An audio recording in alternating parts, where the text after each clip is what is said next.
Welcome to Off the Cut. Dude, I haven't touched any wood in a long time. I want to put my face in that grass. Or you're trying to make eye contact with a person. Maybe you're looking at it from the wrong angle. Hell yeah. Hell yeah. I'm glad we got the explicit out of the way early. Happy freaking New Year. Woo! 2025, baby. It's a new year. The only thing that's changed is the date that I read out. But the other thing that's changed, last time you were listening to Off the Cut episode 145, got news for you guys. Today is Off the Cut episode 146 for Tuesday, January 7th, 2025, baby. Whew. Nice. We made it. It's too bad we didn't line it up so that it was 145 in 2025. There would have been that like symmetry of the 5 at the end there, but maybe next year. Well, you know, one thing that has not changed in 2025 is that this, you know, whatever you want to call it, podcast is still sponsored by our friends, the lovely Jonathan Katz-Moses over at KM Tools, baby. That's right. Their store is filled with things that are in their store. And that is what the script says, and that's what I read every single week. And their shop is filled with things that are in their shop, too. That is also true. Hey, so I told you to remind me about this, but I'm just gonna segue on my own here. I'm going rogue. I found a new use for the Bourbon Blade, which I really think exactly available at kmtools.com that they really should be pushing. So in the promotional materials, they show Jonathan take a piece off the CNC, put it down on the table, and then he flips open his Bourbon Blade and uses it to just clean up the edge ever so slightly. Okay. Well, I was thinking about that the other day when I pulled a 3D print out of my printer. I was like, how am I going to remove these supports? And I look over at my desk, Bourbon Blades right there. And it's perfect because you can just get it right under the supports. You can lever it up. It's sharp so that it like cuts a nice flat line. It is very good for removing the supports of your 3D print. So, Jonathan, I will take my royalty check and you can make it out to cash. Make it out to cash. You can pick yourself up the ultimate 3D printing tool, aka the Bourbon Blade. It's also fantastic for opening up paint cans, repainted a bathroom. You better believe I brought out the Bourbon Blade. And let's see if it'll come in. You have the dents to prove it? Oh, yeah, baby. I don't know. I see it. Yeah, that's nice. Yeah, a little dent right at the end. But that's because I'm literally like I took a hammer and was hammering this thing into a paint can. But when you get your Bourbon Blade from kmtools.com, the sponsor of this lovely show, it actually has an insert that tells you to open up paint cans, use it as a pry bar, scrape glue. It's actually pretty funny, the little like pamphlet insert that they put in there. It's the ultimate multi-tool. It really is. It's the only multi-tool you actually use. But you can head over to kmtools.com, and you should know that a portion of all their sales go directly towards the Katz-Moses Woodworkers with Disabilities Fund that gets tools and resources in the hands of folks who need it most.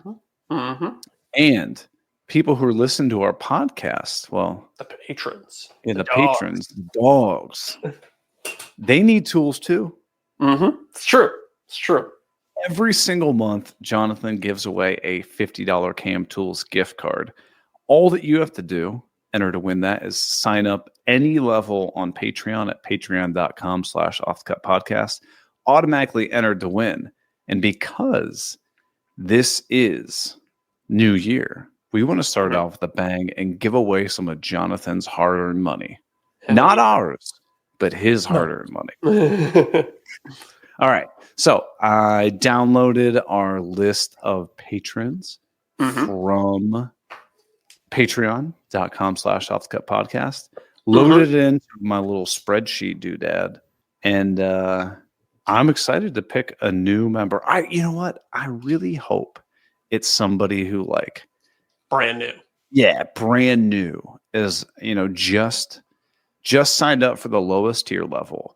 They're going to win. I'm hoping for a veteran. Okay, you're pulling for veteran. I hope that they sign up, get this $50 gift card, and then immediately cancel their Patreon membership. I hope it goes to free member. Oh, They're not on the list though. These aren't included in this list. No, they're not on the list, but it might go to one anyway. Okay, and I'm gonna. It's a big year. I'm just gonna refresh once. You ready? Do You it. got to refresh it with the bourbon blade. Oh, okay. Well, man, that person. Do you want to refresh it with the tip or the blunt end of it? Always with the tip. Okay. Just the tip. Okay. The receiver of just the tip and the $50 KM Tools gift card this month is Geoffrey Watson. Nice pronunciation. Hell yeah, brother. What? All right. Right on. I'm going to write that down. Geoffrey Watson. Right on. Geoffrey, I will get you connected with Jonathan, Mark, and his team, and we will get that $50 gift card sent over to you ASAP. Oh, Derek celebrating. What's up? Oh, he joined February 25th, 2023, so I got a veteran. Ooh. Oh, hell yeah. February. That's what? Almost 2 years ago. Almost, Just yeah. 2 years. Man.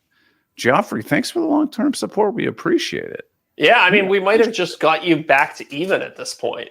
That's If right. it's the $3 2 years, 3 times 24, not quite. Yeah. Not quite, but We close. appreciate it. Yeah, Hey, we definitely appreciate it. Keith just chimed in. He said that this thing is rigged. Hey, Yeah, Keith, I got to point out, this is a plug for our live chat, but we got a lot of celebs in the live chat right That's now. right. We've Oh, got yeah. Keith and we've got Scott Walsh. yeah. Dropping name bombs. I know. We're I having fun in know. here. Hey, it's the start of the new year. We're not giving away just Jonathan's money. We're going to That's right. give away Some of Eric's money. So, I this like a is- delayed gratification. Can we hold this one to the end? Oh, Give people a reason to hang on? Oh, I'm in for it. Okay. So I'll Okay. tease a little bit. So everybody who doesn't know, true. well, you should know. We asked so kindly for everybody to fill out a survey about the podcast. And all we said was, if you take 3 minutes of your time, we promise we'll make it worth your while. Right? It's all we said.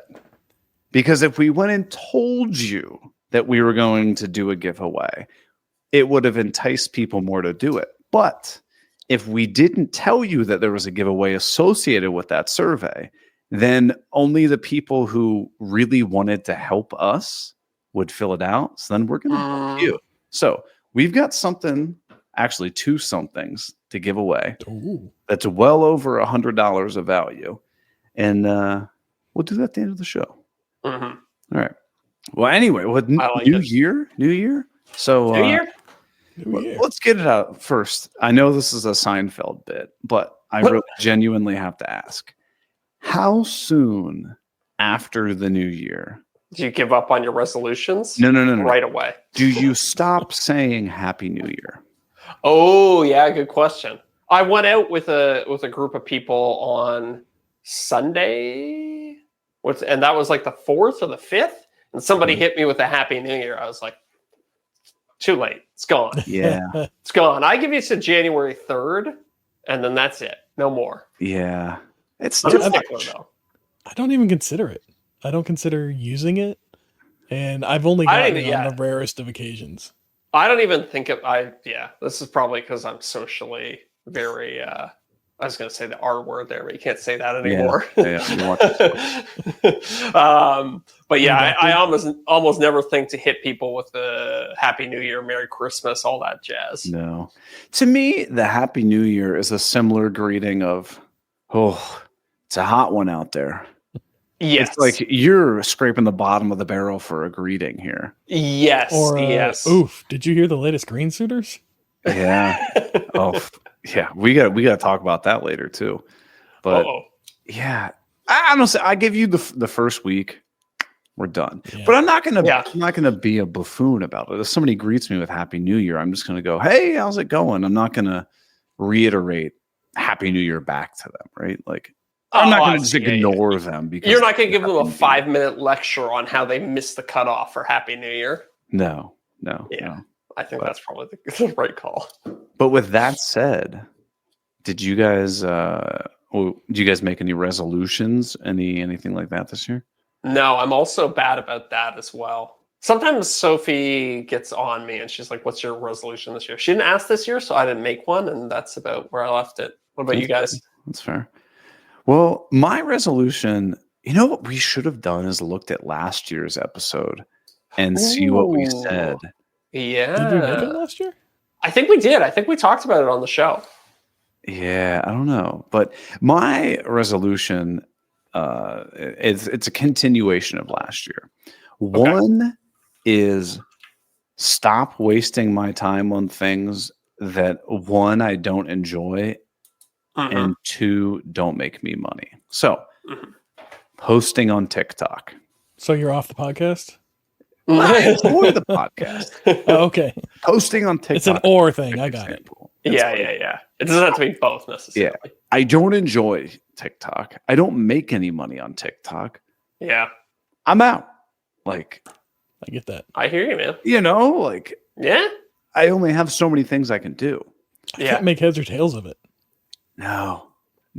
It is interesting that sometimes things will hit on all platforms. But you post a short on YouTube Shorts, Instagram, TikTok, and it'll crush on all platforms. You're like, that's a good video. Yeah. But then sometimes you'll post a video and it'll crush on TikTok, but then do nothing on Instagram. Yeah, I don't know. Yep.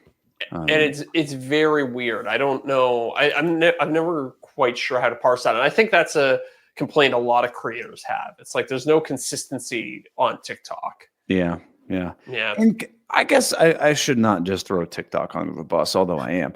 I think more what I mean generalizing that statement is I need to stop casting my net so wide of like, I got to do TikTok. I got to do Instagram. I got to do Facebook. Oh, I got to do long Facebook. Oh, I got to do Facebook Reels. Oh, I got to do YouTube Shorts. Like, dude, just make YouTube videos. That's my bread and butter.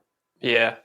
I mean, honestly, if you get good enough at making the YouTube videos, eventually you're going to be in a place where you can just hire somebody to do the other stuff, right? Right. You got to laser focus on what you do best, and then it's like, okay, well, maybe I can hire a specialist to come in and work with me and do the other stuff. Yeah, but so that's my first one. Did you guys have any similar things that you're doing? Oh, Keith chimed in and he said, "Don't forget about Microsoft Start." Oh my God, we can talk about that later if you want. I'm still angry about this. Okay, we're gonna circle back. We can talk about in the after show. Yeah. Zach with Microsoft Start. Okay. Oh my God. Oh God. So I think this year on YouTube, I want to get a little bit more experimental. This isn't an explicit this isn't something that I set out as a New Year's resolution, but it's something that I've been thinking about lately, is that I want to get a little bit more experimental. I kind of have a formula for one type of video that I know will do reasonably well, and I want to try playing around with some other formats and seeing if I can find something else that also works, with an eye on creating something that's a little bit of a lighter lift, but it's still like enjoyable for the audience. Do you have an initial thought idea what this may be? I have. Well, I've been doing a lot of videos about modifying game consoles right now.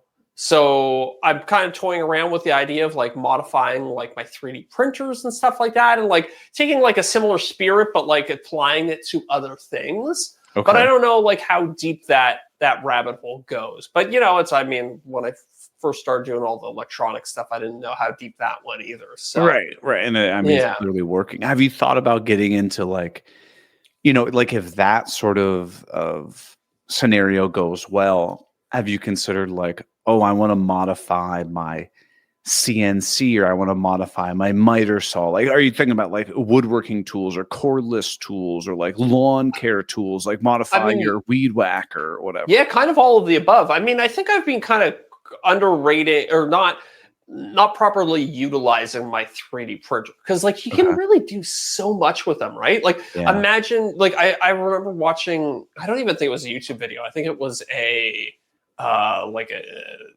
text post on Reddit, but it was this guy who built an LED ring for his trim router, and it like it sat inside and like shone lights down on the bit so that you could perfectly see what you were cutting.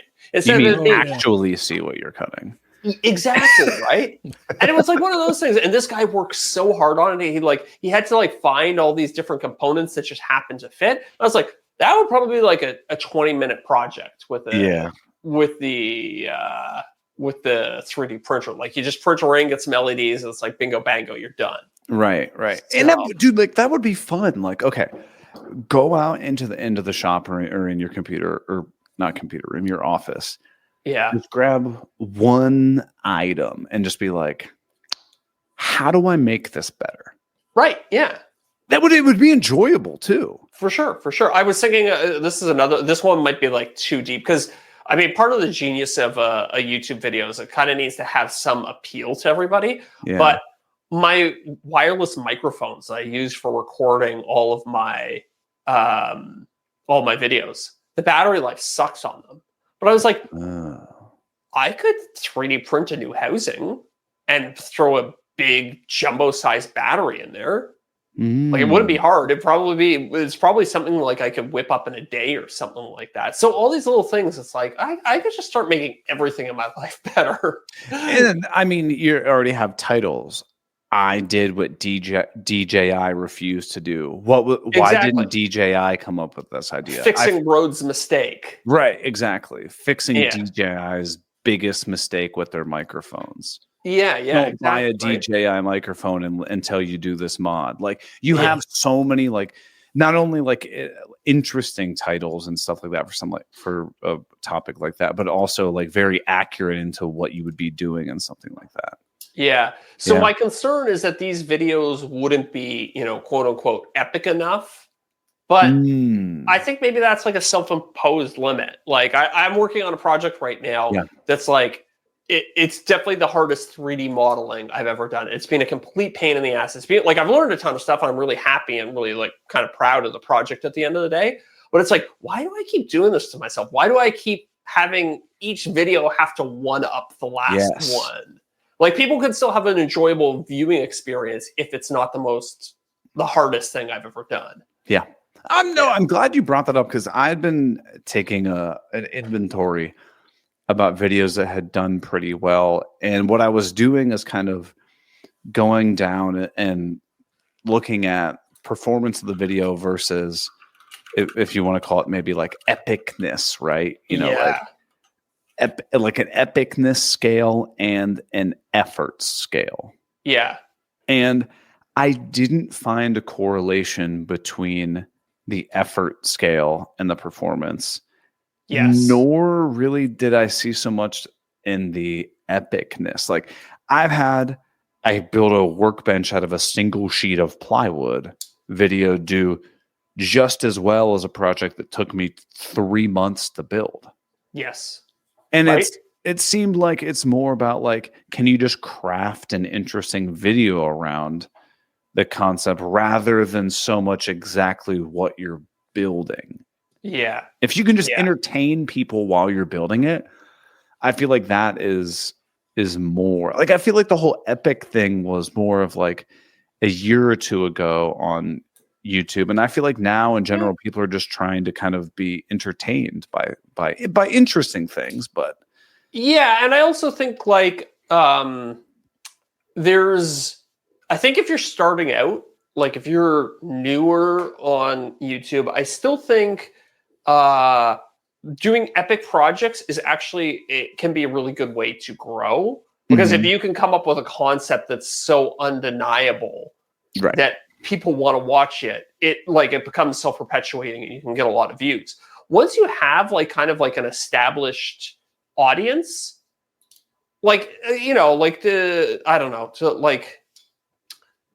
people know you, like there's a rapport that your audience has with you.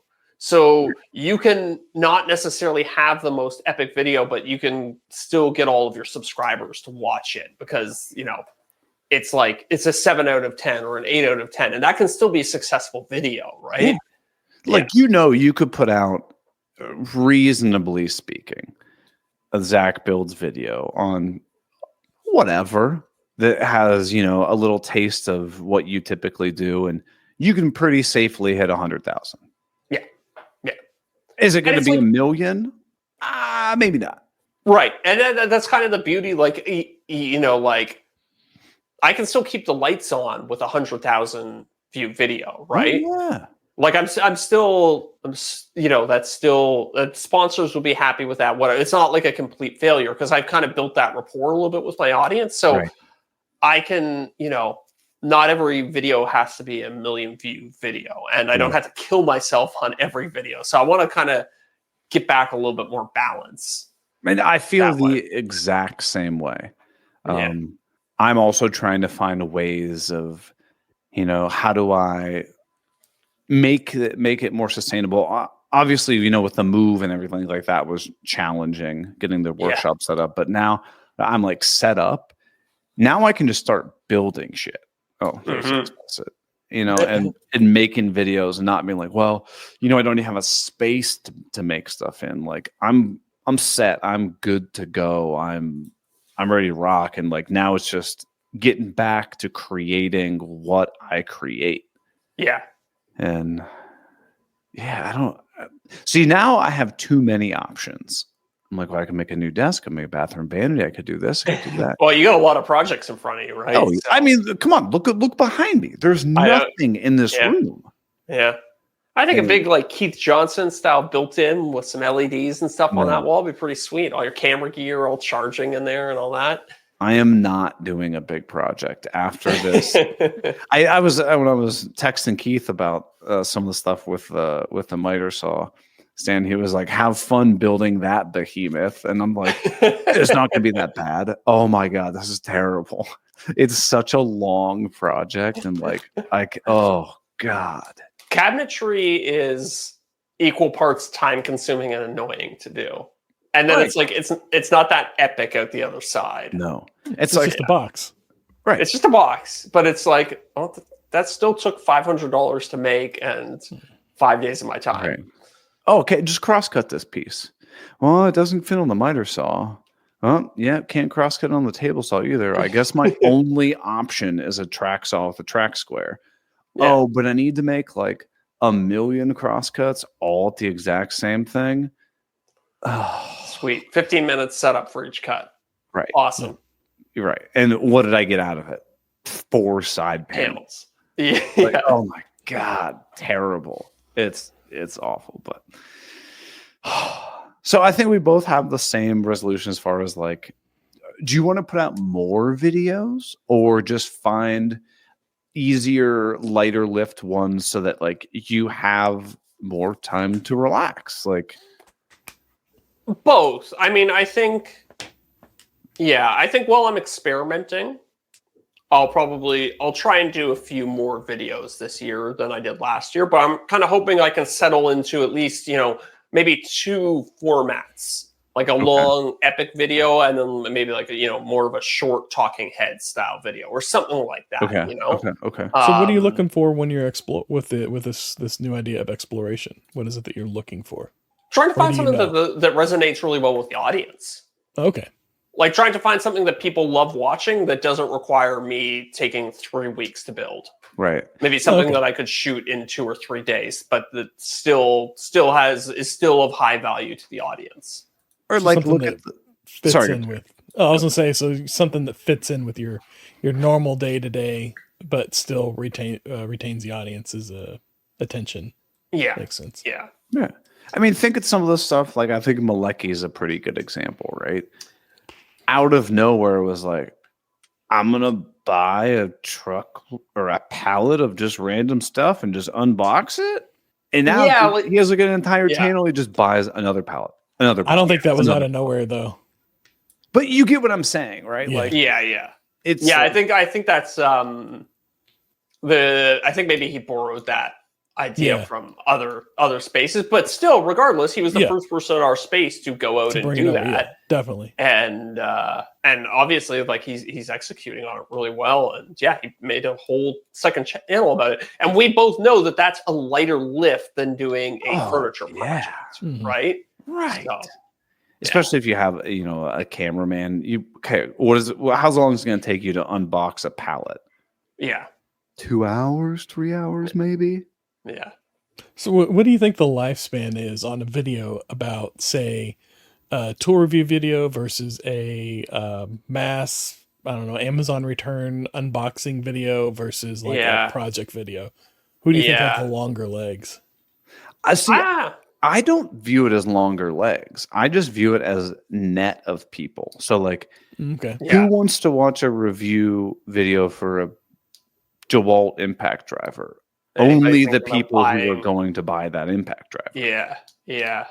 If I'm in the market to buy a Milwaukee's new impact driver, I don't give a shit about that DeWalt review. Yeah. I think tool review videos are dead, personally. The tool makers do it to themselves. I think if tools were like tech products, then maybe you could get a little bit more excited about it. But DeWalt will release like 10 variations on their impact driver. And they're all like, some of them are better, some of them are worse. And you're like, what the F? If they had like the Impact Pro 15 and every year they iterated it and added this one new exactly. What's the difference between the XR, the Max, and the 16 volt? No one knows. Really. Yeah. So but I think the naming conventions are so bad. I think the tool companies do a bad job of communicating too. Like people don't know when they launch a new tool. So I think you are right. Tool reviews are dead. I think they're more or less a waste of time. Yeah. At this point. Oh, I did them. I don't do them anymore, but I definitely did them. Yeah, you had one that did really well, right? Like the Delta miter saw one or something like that. Yeah, I had a couple that did pretty well, honestly. But it was the miter saw one did pretty well. It's mostly because I feel like if you do a tool review and you talk about how much something sucks, that draws people into it more than telling you how great this thing is, right? Yeah, yeah. And it did genuinely suck, though. I did just like a quick, basically a short review on a Grizzly planer like 4 years ago now. And I still get comments on it to this day. People ask me about it. Yeah. Yeah. I don't know. I mean, it makes sense because people are always looking to buy those tools, right? So until that tool gets like discontinued or something, you're probably still going to accumulate views on it. But I think unless you want to dedicate a whole channel to that, which I don't think any of us are particularly interested in doing. And it's also kind of either here or there. Somebody watch your video about a miter saw. They're probably not interested in seeing you build a coffee table. No, because they're going to build one themselves. They're going to build one themselves, or they're just like they're more interested in coming to YouTube for shopping advice than they are for seeing creative expression, which is fine. It's just like. But that's not necessarily the same person. Yeah. It's like know your audience, right? Yeah. Know your audience, yeah. So we both kind of have this idea of putting out more videos as far as, trying to experiment, trying to find lower lift videos that are of value. And I think saying lower lift sounds negative, has like a negative connotation to it, but that's not what we're saying. No. We're trying to say, how do we make it easier to provide our audience with value? Yeah. Right? Yeah. I pulled up the transcript from last year's New Year's episode. Oh. And I have your resolutions from last year. Okay. Deric, you son of a bitch. Let's do it. Probably us just saying the same thing. I'm pretty sure it was Eric who was basically saying that he wanted to focus more on basically quality over quantity. Yeah. And put I believe you summed it up as putting your efforts towards basically what you were saying in the beginning, putting your efforts towards the things that pay well and are make you happiest. I'm summarizing off of like the whole conversation here. Feed it back into ChatGPT and then. Yeah, maybe. And from what I gather, yeah, Zach, yours was to build a NAS basically for your home. Oh, really? Yes. Have I been talking about that for a year? A year I still at haven't done least. that yet. You Still haven't done lazy it. I thought son you of would a- have. Yeah. Really? I was talking about that back then. I thought I had the idea to do that at Workbench last year. So you guys want to know a little inside baseball? I am working on that NAS project right now. I hit two roadblocks with it. One was that it was too big to print on my Bamboo printer, so I kind of shelved it for a little while. I recently got a new printer that's way bigger, so that's cleared. And then I was in talks with a hard drive manufacturer about potentially sponsoring videos so that I wouldn't have to buy. I did the math, and I think it was like $4,000 in hard drives. So I think I've kind of squared away a deal with a hard drive manufacturer. So Are you going that NAS SSD video- hard drives too? what's that? Are you doing SSD hard drives? No, because I need this raw storage space. But I think going to do 20 terabyte drives. Yeah. That would. How So- funny would it be if you just got like $50,000 worth of SSD and you're Oh like, my I God. made my own SSD now. So that NAS video is still coming. Maybe that'll be that's my 2025 resolution is I will finally complete that video. Okay. I'm gonna do my first kind of like home remodel project, but how I'm gonna do it is it's gonna be like I'm building this cabinetry thing for this space, not necessarily like, okay, now we're gonna show you how to tape and mud this drywall. Hell no. Okay. It's going to be like, okay, during this laundry room renovation, I need to make this system or this cabinetry, this thing, this whatever.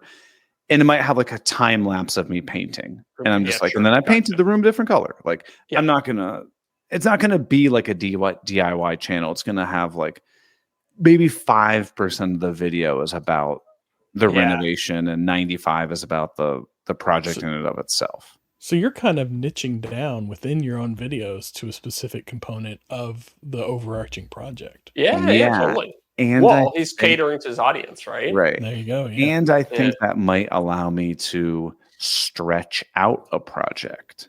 Yeah. Right. So I think that was one of the things I've noticed with this miter saw station that I'm building. I'm like, how much of this is one video versus potentially two? Like, is there enough here that I could separate it out and, draw it out into something longer, perhaps, and like a multi-step thing but I'm like, I mean, at some point you're just putting freaking boxes together. Like, yeah, that's a good kind point. of one concept that I don't know I can drag out, right?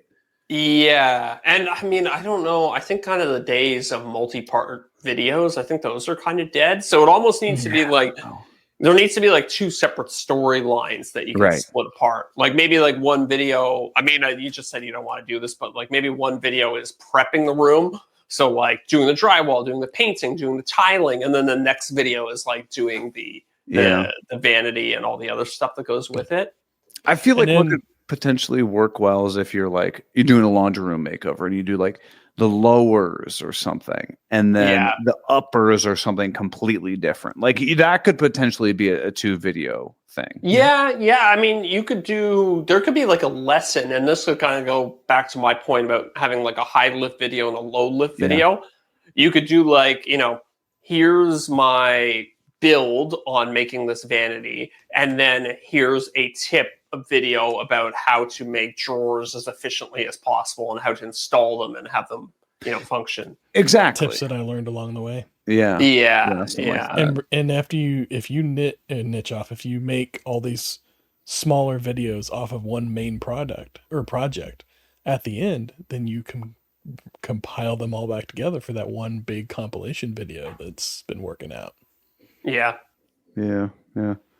I haven't seen a lot more people do the compilation things, but it was hot when they were moving. Mine still crushes every day, so I could have put another one of those out maybe in the summer or something like that. I was thinking I'll probably do something around springtime or something like that. I'll probably mash a bunch of my game console videos together or something. There you go. But see, you could do a compilation thing, all of your Nintendo consoles, all of your Yeah, true. like, Sony consoles, like everything like that. So you could have multiple mobile consoles. Yeah, mobile consoles. Yeah, you can like group them up in different ways. I just don't want to. I don't want to spam my audience with them. Like, I don't want to piss people off. And, right. But like so I once think every having 6 months, I think would be fine. yeah, something like that. And I'll probably just run them with no sponsors so that I can always delete them if I have to. Yeah. So would it be a good feeler for something like, for in your case, Zach, you've got multiple videos kind of along like one main overarching theme there, and you can create these compilation videos in many different ways. Making on your channel you can do like a playlist of these different ideas of how to format that. Yeah. And seeing which playlist gets the most plays, and then maybe pointing towards that direction for your compilation video. Interesting. Yeah, that's a good idea. I have playlists on my channel right now, but they're like, it's like build videos and tips videos or something like that. Like, it's not a very good delineation. No If I one split it up watches to, like, playlist videos. Yeah. Some people do, though, because I was okay. So I discovered this because I was putting, okay. So again, inside baseball for everybody, a very common tactic to do is to post a video on YouTube, have it as unlisted, and then share that link with sponsors so that they can approve it. And then it's already on the platform and ready to go live. You get the thumbs up from the sponsor, and then you can just click a toggle on the YouTube studio, and then all of a sudden the video is live. I did that for a video, and I put it in a playlist. And I noticed, I was like, that's weird. This video has like 50 views or something like that. And so people, because it was in the playlist, it was being shown to people. Yep. So, yeah. So I had to learn to stop doing that. Yeah. That's one of the main reasons why I don't put anything in playlists, because of that. Yeah. Fair enough. So, okay. So we both have the resolution of finding something that's lower lift that's still of high quality value. Or do you have a goal? I know last year your goal was a video a month, and you just hit that, right? Yeah, I think I probably did like 12 or 13 videos in 2024. So. 4 of them in December. I know, right? It was like a bunch of them. It was honestly like it was 6 in like a 3-month span, I think. So hey, 12 is still 12. I know, yeah. So hopefully I'll be a little bit more consistent this year. But at the end of the day, like, I did 12. I think it was probably my best year ever in terms of both revenue and views. So Yeah. I mean, I put out 8 last year. So 8, okay. Yeah. My goal is definitely 12 this year. 12, yeah. It's man, it sounds so doable to say, like, I'll do 1 a month. Yeah, it's surprisingly hard. Yeah. You put out a video and then you go check YouTube Studio and you're like, I probably just put out that video just the other day, and you're like, 22 days ago. You're like, what? Yeah. Clock's ticking. Yeah, exactly. So one resolution that I think we all met from last year was exploring new tools and techniques. Oh, yeah. We all kind of gone into 3D printing. We're all deep in 3D printing. I got the Shaper Origin, which full transparency, have not used that since the wedding. What about your new laser? Have you had a chance to use that? Nope. Not since I did the sponsored video on it. So on the Shaper Origin, I'm curious because I like the idea of the Shaper. Okay. Because I like the idea of like a CNC of some sort. Router CNC. And so I'm oscillating between either a Shaper for the portability and being able to kind of pack it up and put it on a shelf versus maybe a 2x4 or 3x4 CNC. Now that you have a larger space, how do you feel about either of those options, having used the Shaper? Ooh, you can get CNC now that you have more space? So where you get with it is if you get a CNC that's a fixed size, like say a 2x4 CNC, right? Like Zach, you got a 4x4, is you something around there? Mm-hmm. With that, what you have to do with a CNC that's a fixed size is I will never go larger than that. or this will get the overwhelming majority, or what tasks are you trying to do? If you're trying to flatten stuff, like use a CNC as like a slab flattener, the Shaper Origin's not doing that, right? Yeah. Exactly. But if you're trying to like carve templates, I would 100% do and it's something you're going to do frequently, like once a week, 100% go with a fixed CNC. Now, if it's like, I'm going to occasionally make one-off things, like a template or whatever, then yeah, the Shaper Origin would be great. Or you want to put some crazy joinery in on something, or carve a very detailed thing in the center of this board, then the Shaper Origin would be great. But I almost feel like they're completely different tools. Yeah. I think the idea that the Shaper Origin is like a CNC that tucks away in the drawer, it is a little misleading. It could be in the same way that a track saw could replace a table saw. I think that's a perfect comparison. Yeah. Thank you. That was a pretty great analogy, wasn't it? The track saw is the Shaper Origin, and the fact that like it does everything that a table saw does in a portable form factor. However, if you're looking to make 1 million thin rip cuts, that's a shit show to do on a track saw. Do it on a table saw all day, but a table saw takes a hell of a lot more space. And running an 8-foot whatever through a table saw is a lot more cumbersome than using a track saw. Exactly. So they both excel in different areas.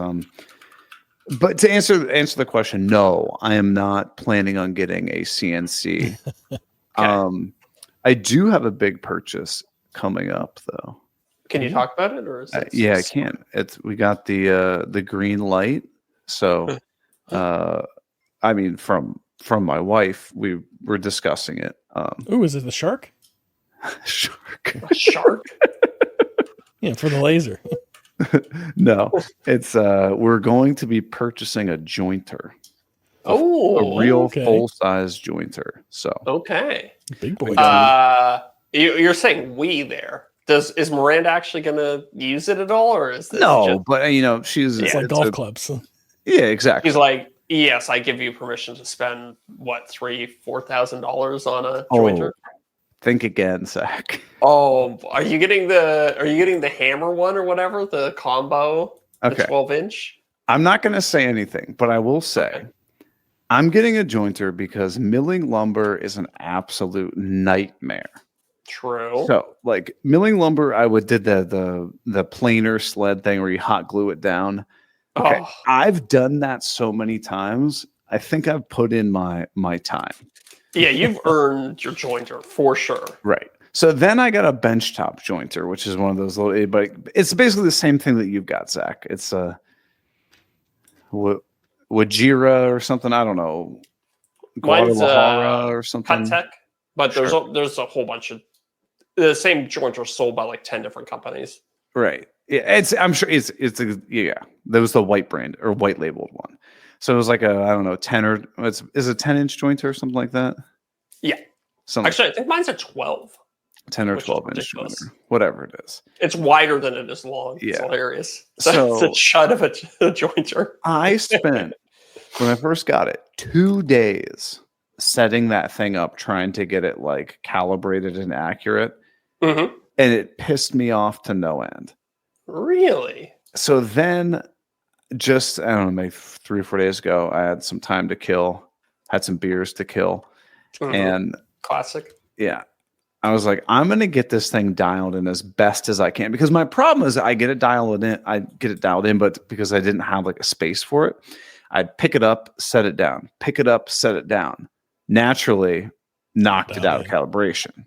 Right. Oh. So now that I have like a little mobile stand guy for it, I was like, I'm going to get this thing dialed in really good. Got it dialed in really nicely. It works great. But the problem with it is it's unbelievably underpowered. So you can take like a 64th of an inch pass on it if you're face joining like a 10-inch wide board. Really? Yeah. I wonder if yours is different than mine then, because I haven't had any of, like, mine came calibrated out of the box great. And Granted, I don't move mine around. I screwed it to a rolling cabinet. Right. So maybe that's probably a difference there. But also I've jointed 10-inch wide boards. Okay. And I was taking not a 16th, but maybe a 32nd at a time, or like a light 16th, or light 16th. Okay. So, and it seemed to work pretty fine. Yeah, that's like hard maple. So okay. I mean, maybe I need to really, really wax these beds down real good too. Maybe. So, but anyway, so I got the joiner dialed in and whatnot, and then I'm like, all right, I'm gonna run a 4-foot board across this thing, and I was like, okay, it's doable, but it's not a pleasant experience running a 4-foot board.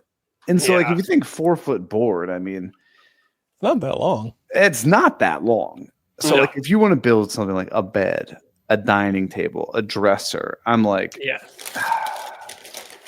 this isn't gonna be it. So then I'm like, okay, I want a jointer that is going to be like, I don't need to upgrade from this. So, number one has to be a helical head. I'm not a buffoon. Yeah. I'm not getting a straight knife jointer. Like, why do they even make straight knives? Yeah, I don't know why do companies still make? Yes. I assume. Really? Yeah. So for everybody at home, the thing that sucks about the straight knife one is, like, once you get one little nick in it, you're done. You're done. You're going to have little stripes on every single thing you send through it. When you have a helical head, you can, like, one blade can be messed up and it doesn't affect the entire cut. Right. Well, if anything, it just makes it a little bit harder to push it through. You can contend with one nick on at least the DeWalt, I know, because you can loosen the blade and shift it over 1 millimeter. Yeah. And so you can at least deal with one nick. But after one, you're screwed. Right. So it has to be helical head. Yeah. The other thing is, you can get a jointer. You can get a 6-inch jointer. Don't waste your money. Because I know people are like, oh, but you can run like half the board across the jointer and then like do a sled in the planer. Dude, I'm over sleds. I'm not doing these hacks. Like, I put in my time. I just want my damn jointer to work. So I'm like, it has to be a 12-inch jointer. Yeah. Which is a monster, right? Yep. As soon as what do you think the lightest 12-inch jointer is? Like 500 pounds? Probably 750, I bet. So it has to be helical. It has to be a 12-inch jointer. And I've been kicking this around on my Patreon thing. Mm-hmm. And I know, well, I was like, maybe I could like get a little 2-for-1 special. Get one of those hammer planer jointer combos. Yep. And I know Jason Bent loves his. Okay. But Keith despises his. Mm-hmm. Ew. And I was going to say, get up to 12-inch, I feel like a lot of the options are combo jointer planer when you're shopping 12. Some of them are, not all. Like Laguna's got one. Felder has that big one. Who else has one? I think I'm looking at Forest West. I guess that's kind of like a no-name company right now. King has one. I know Grizzly makes some stuff. Yeah. But I'm like, I don't want to have to set this thing up every time I want to use it. I just want to go press on and run the board through it. Yeah. And I think the nice thing is that those combo ones are usually, they default to the jointer position. Like, it's usually the planer where you have to do a little fiddling to play with it. But like we all know, you use the jointer and the planer in tandem with each other. True. Good point. Yeah, so that's a really good point, actually. It's pretty rare that you just joint something and then don't immediately plane it afterwards. So I'm like, I'm not getting a combo machine. I'm getting a regular jointer. So where that's then left me with is going and looking at brands and stuff like that. Could I get a Grizzly jointer? Absolutely. I know that would be fantastic. Mm-hmm. But if I got a Grizzly jointer, at some point I'd be thinking, wonder what one of these other ones would be like. Would it be that much nicer? Dude, this is why you can't ever research any purchase. I know. Because as soon as you start researching a purchase, you always end up at the most expensive option. I know. Because you start learning of all the things that the more expensive one does better, and you're like, oh, I gotta have that. I know. So, it's got built-in Wi-Fi? Yes, please. I need Wi-Fi on my dishwasher for sure. So where I'm at with this is, one is the Laguna 12-inch helical head jointer thing, sheer force or whatever. I don't know. It's like $7,000. Does that one have the fucking planer built into it? Just a jointer. Because Laguna does have a combo one, right? Okay.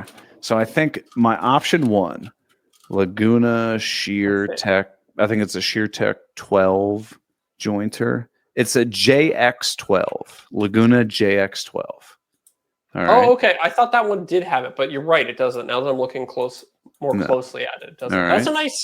That's nice. It's black too, which I appreciate. That's a very sexy looking tool. Oh yeah, very industrial looking. The other one is the Oliver 12-inch helical head jointer. This is like, we're not trying to be pretty, we're not trying to be sexy, but we're going to get you something that is known to work well. All right. I've never heard of this Oliver brand before. No, I gotta say, it looks like a kid's toy. It does, that color. They were like, they hit that Fisher Price color scheme hard. That's it. Okay, so that one is also $7,000. So the Laguna and the Oliver. Problem. Do the Laguna. It looks better. Okay. My last option that I'm contending with is hold on, I gotta make sure I get the right thing.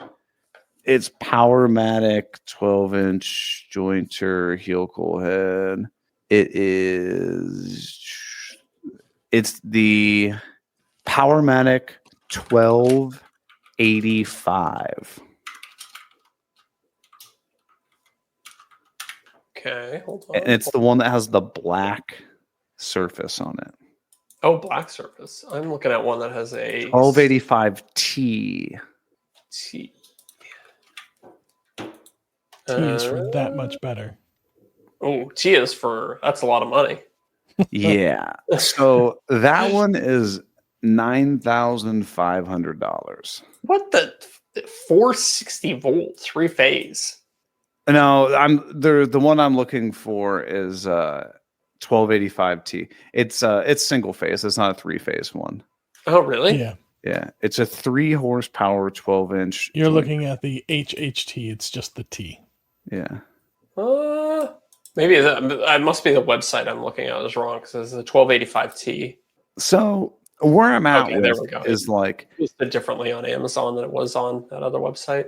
Powermatic has an insane, not that I ever plan on selling it, but has an insane resale value. True. And they're just known to be really good. But where I'm at is, okay, if I'm spending $7,000, does $2,500 more get me that much more enjoyment or precision or like, you know what I mean? It does have that like black coating on it that's supposed to make it like never rust and stuff. I think that's what you're paying for. I mean, what's the equivalent Powermatic without the black coating? Is it that price difference? It's still pretty pricey. Let's see. I think it's like $1,000 cheaper, maybe. Powermatic 12-inch jointer. It's 80. Oh, it's 7,300. Oh, that's straight knife. It's like $1,000 cheaper. So yeah, I guess you're kind of like, it's about $1,000 to get that coating, plus an extra 1,000 or so to get the Powermatic thing on it. Like, is freaking car. Is that no, really? Is that coating durable too, or does it wear off after a while? I don't know. I gotta ask Jason about it. Hibbs has got a bunch of stuff. Know what's weird is if I look at the Powermatic 1285, it does not have the black coating. And then the 1285T has the black coating. right? Uh-huh. On Rockler, the 1285 without the black coating is $8,799. But on Woodcraft, the Powermatic T is $7,999. Huh. You That's also have to weird. make sure you're looking if it's single phase or three phase, and They're helical both has a single straight phase, head. 230. Like they're Helical they're versus identical. straight. It also both just might be helical. one of them's running a sale or something like that. Yeah. True. Oh wait, yeah. See, the Powermatic is straight knife. You're right. You're right. Yeah, but yeah, dude, I don't know. I can't decide which one I want to go with. Oh, I just checked. The Laguna is 1,000 pounds. Which is Okay. Powermatic. So You this is know kind that's of going on a mobile base, right? Yeah, for sure. You'd be stupid not to. maybe Or this just is set a it up newbie permanently. question. Go I'm for it, looking Derek. at the Laguna, and on the pictures that the Laguna has on their website, if you scroll through them, there's a picture that shows behind it, and there's a plug. Like it's got a plug built into it. What is that for? Couldn't tell you. Maybe so you can daisy chain, like if you want to plug your dust. Oh, I think it has extractor a into it or digital something. readout on it. Oh, is that what it's for? Okay. Yeah, I don't know. Hmm. I don't know why I would care about that, but Oh, it just says built-in outlet. Huh. Oh, it I says mean, plug if and you're power. if it's going to be something that you're going to set up permanently, it's kind of nice. You know? I mean, Yeah. plug I the guess shop so. back into Oh, it. it says it's a 110 volt outlet for a light. Oh, Oh, there you okay. I would never use that.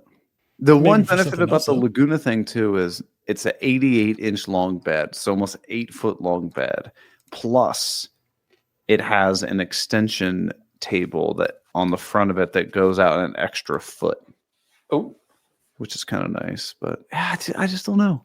I So reached then out to Laguna to see if they would do anything, That and was they my question. just keep kicking the can down the road. really? Yeah. What about? All right, I'm going with Powermatic. Have you then. talked to Powermatic? They used to sponsor Spagnola. No, I haven't. But it wouldn't be a bad thing to reach out to about. I mean, dude, you got at least with a tool purchase that big. I think you gotta You at least try, right? at least you gotta shoot your shot. Or like I remember Scott saying he got a discount code. I think for like King for Okay. King tools. I Yeah, think at they the said they very give him like least. 50% off or something like that. So Not bad. yeah, Because I Got- mean, you're spending $10,000 on something like, good lord. Especially after taxes, and I'm sure you're gonna have to pay freight delivery, which is several $100s on top of that, right? Mm-hmm. We got 2 questions in the live chat regarding this, if y'all want. Oh yeah, let's go for it. Let's do it. All right. So Joe from Delaware Valley Workshops is asking, and this I had this question as well. Did the wife negotiate anything in return for this purchase? Absolutely not. Ooh, Nice. No. to be determined, I suppose. No, You know that'll come back. She kind of brought it up, to be honest with you. Like, Eric, you know what? You need a jointer. I'm having a hard time picturing that conversation. No, but We're gonna like come back in 2 months, and Eric's gonna be like, "You know what she asked for?"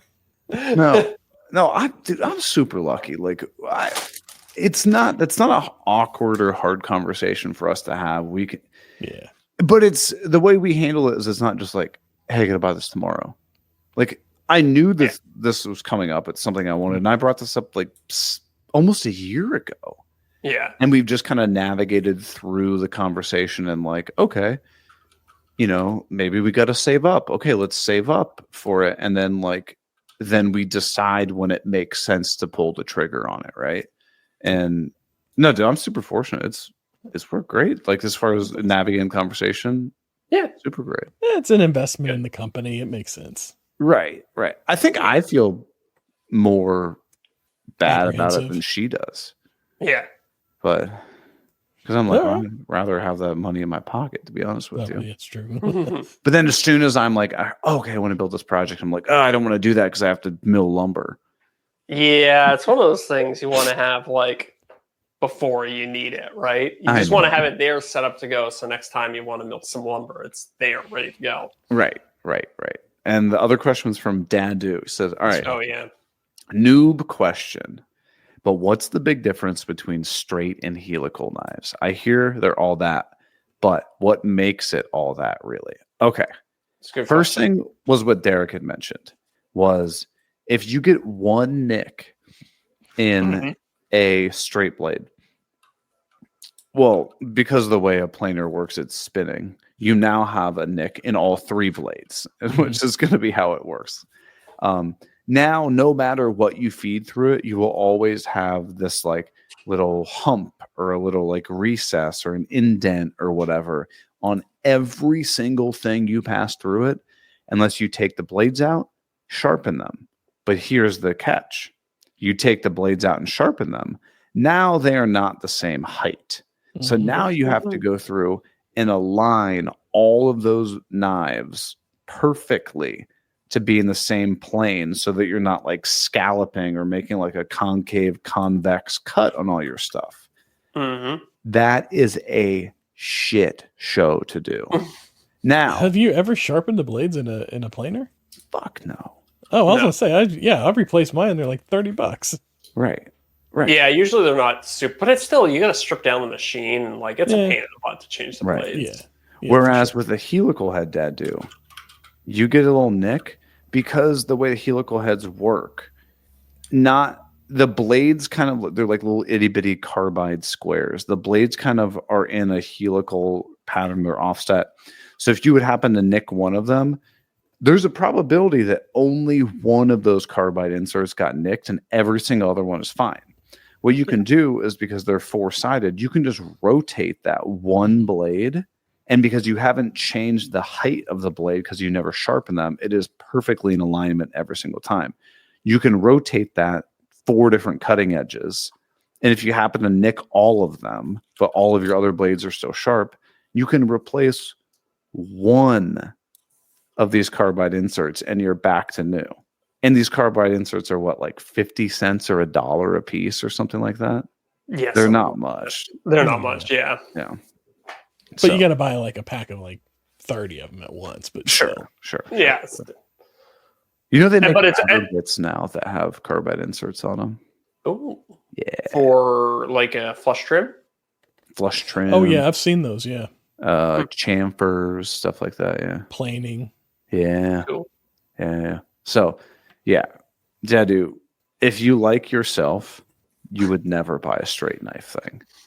Unless you got no other option. Yeah. Just if only the straight knives are in your budget, save up.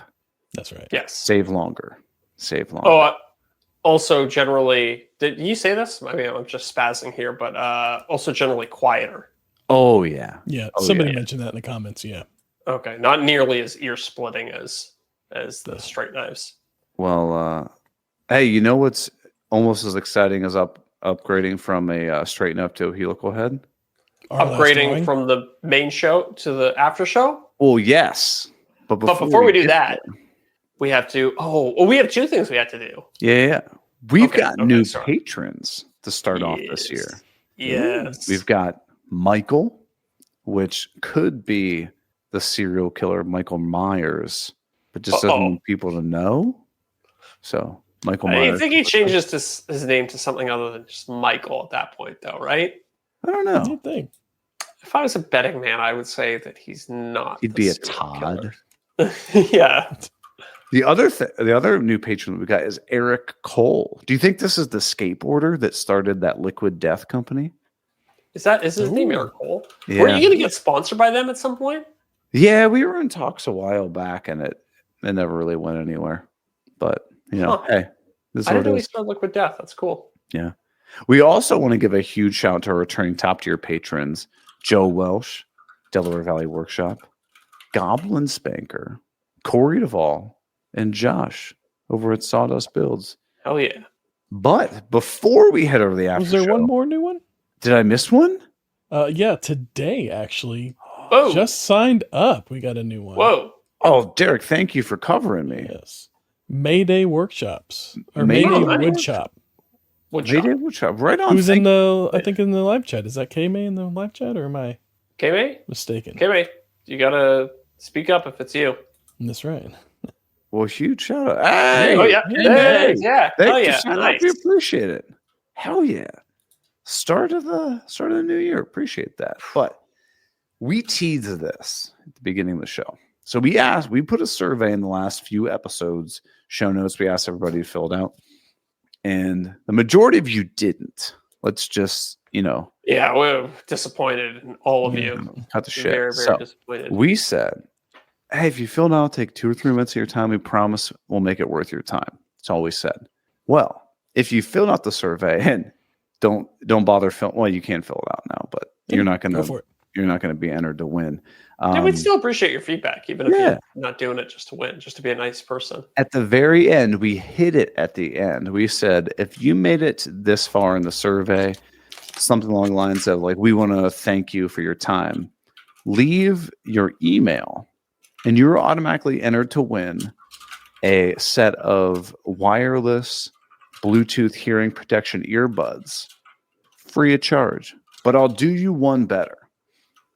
Not only will I send you a set of wireless Bluetooth hearing protection earbuds, I'll also send you a portable Bluetooth speaker. Ooh. Yeah, to go with it. Doesn't cost you a damn thing, but it's just our thank you for filling out the survey. Huh? Pretty exciting. Pretty slick. I like it. We took early before the show, we were kind of like going over the survey results and stuff like that. And we randomly picked Zach, Deric, you guys can attest to this. I basically scrolled my mouse 1,000 times over the page, and then Zach goes, stop. That's a lie. What he did was he picked through the list. He was like, oh, that guy sent me $50 earlier. I'm going to pick him. Right. And I will say that there was one person that filled out with, put their own email in there multiple times. Get out of here. Disqualified. I'll give him the benefit of the doubt and assume that was a mistake. Okay. And I also want to give on purpose. We're on to you. A huge shout out to several people said, like, don't pick me. Give it to someone else. That's cool, man. That's cool that we have people that are very they're very selfless. But with all that said, the survey giveaway winner is Custom Creations by Tom. Hell yeah. All right. So Tom. Boom. So Tom, I'll get in touch with you, I don't know, within the next day or two. You'll probably get an email from me before this podcast even goes live. But I'll get in touch with you, Tom. We'll get shipping info, and I will send all that stuff out to you. Obviously, at no expense to you. I'll mail it to you, and you'll be good to go. Oh, excellent. Thanks, Eric. Very nice of you. Yeah. Hey, happy to do it. But with that said, we're going to head over to the after show over patreon.com/offcutpodcast, and we're going to roast the Green Suitors podcast. Yeah. I'll also tell you the story of how I cut my finger with the bourbon blade. Oh. That's right. There's going to be a class action lawsuit against Jonathan. Ooh. Okay. Well, we'll catch you next week. Hey, next week we've got a guest. That's right. Somebody you probably heard a lot about. A lot of buzz, a lot of biscuits. Little treats, and we don't want to spoil the surprise. Hang out with us next week. We'll see you guys later. See you, everybody. See ya. We give a huge shout out to our returning top tier patrons: Corey Duvall at Woodcrafts and Honey, Josh at Sawdust Builds, Joe Welsh at Delaware Valley Workshop, Goblin Spanker, and Dadu's debit card did work.